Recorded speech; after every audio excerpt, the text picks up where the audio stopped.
Bonjour à tous, nous sommes heureux de nous retrouver pour ce 3e dimanche de Carême. Et personnellement, je suis très heureux de vous rejoindre chez vous, dans vos appartements et dans vos maisons.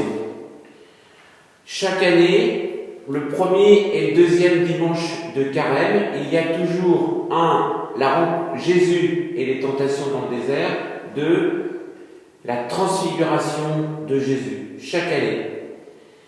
Et ensuite, 3e, 4e et 5e dimanche de Carême, chaque année, ça change d'évangile. Nous avons choisi délibérément la parole de Dieu, les textes de la parole de Dieu dans l'année A, alors que cette année, nous sommes dans l'année B. Pourquoi ? Parce que l'année A, ce sont des textes catéchétiques pour des adultes qui se préparent à recevoir un sacrement, le sacrement du baptême, le sacrement de l'Eucharistie, le sacrement de la confirmation. Donc ne soyez pas surpris, frères et sœurs, que la parole de Dieu, que je vais commenter, notamment l'Évangile, maintenant avec vous, ne corresponde pas à la parole de Dieu que vous avez trouvée dans Magnificat, Prier en Église, ou une autre revue, un missel des dimanches. Frères et sœurs, donc, dans ce 3e dimanche de Carême, avec les textes de l'année A, comme je viens de le dire, nous avons cette très belle rencontre de Jésus avec une femme de Samarie. On l'appelle couramment la Samaritaine, mais aussi avec ses contemporains de la ville de Samarie, donc un certain nombre de Samaritains. Jésus se révèle ici, dans cette belle rencontre avec la Samaritaine, pour nous et en nous. Il se révèle être la source d'eau jaillissante pour la vie éternelle. Et donc, frères et sœurs, si la semaine dernière, la dominante, c'était la prière, avec la transfiguration de Jésus, aujourd'hui, la dominante, ça serait de nous ressourcer à la source d'eau vive, jaillissante, qu'est la personne même de Jésus. Alors, vous allez me dire, comment fait-on pour se ressourcer à cette eau vive, puisque Jésus, on ne le voit pas avec nos yeux. Alors tout d'abord, vous pouvez le faire, frères et sœurs, nous pouvons le faire, tout d'abord dans notre intimité avec Jésus, en recevant sa parole dans les évangiles. C'est pourquoi, à chaque dimanche, nous vous proposons de prendre un temps de la méditation de la parole de Dieu.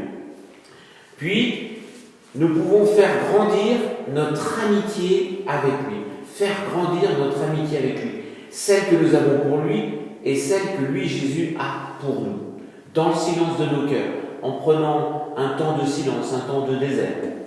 Et puis, bien entendu, en recevant des autres, ceux que nous rencontrons, tout ce qui vient de Dieu, parfois des choses surprenantes. Et puis, encore une chose, en faisant grandir notre foi en lui. La Samaritaine a été rejointe par Jésus dans ce qu'elle était, comme femme, avec tout ce qu'elle était, toute son histoire. Et elle se sent reconnue par Jésus pour ce qu'elle est, sans jugement sur ce qui n'a pas été parfait dans sa vie, tout au long de sa vie. Et que Jésus lui révèle, lui rappelle, sans la juger. Au cœur de cette reconnaissance respectueuse qui vient de Jésus, de la part de Jésus, alors sa foi va grandir.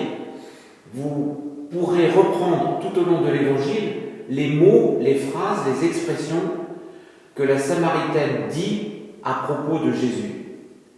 Un homme, un juif, un prophète, Seigneur, plus grand que notre père Jacob, le Messie, le Christ, et à la fin de la rencontre avec les Samaritains, le Sauveur du monde. Alors, frères et sœurs, c'est peut-être l'occasion, ce 3e dimanche de Carême, de regarder où en est notre foi, peut-être voir les grandes étapes de notre foi tout au long de notre vie. Peut-être a-t-il été un copain au début de notre enfance, et puis ensuite il est devenu un ami. Le reconnaissons-nous comme notre sauveur, celui qui nous sauve du mal, du péché et de la mort. Voilà, frères et sœurs, La dominante donc, en ce dimanche, c'est bien de nous ressourcer à la source d'eau vive qu'est le Christ Jésus. Vous avez tous chez vous cette bougie, ce cierge pascal. Vous retrouverez bien entendu au 3e dimanche donc, de Carême, celui qui boira l'eau qui, moi, Jésus, je lui donnerai, n'aura plus jamais soif. Bien entendu, vous pouvez regarder les différentes pages du 3e dimanche de Carême et dans le livret Joie de vivre du diocèse de Lyon et dans celui du CCD Externe Solidaire. Et puis bien entendu, n'oubliez pas sur la map monde puzzle de noter tout ce que vous souhaitez noter. Un appel, une conversion,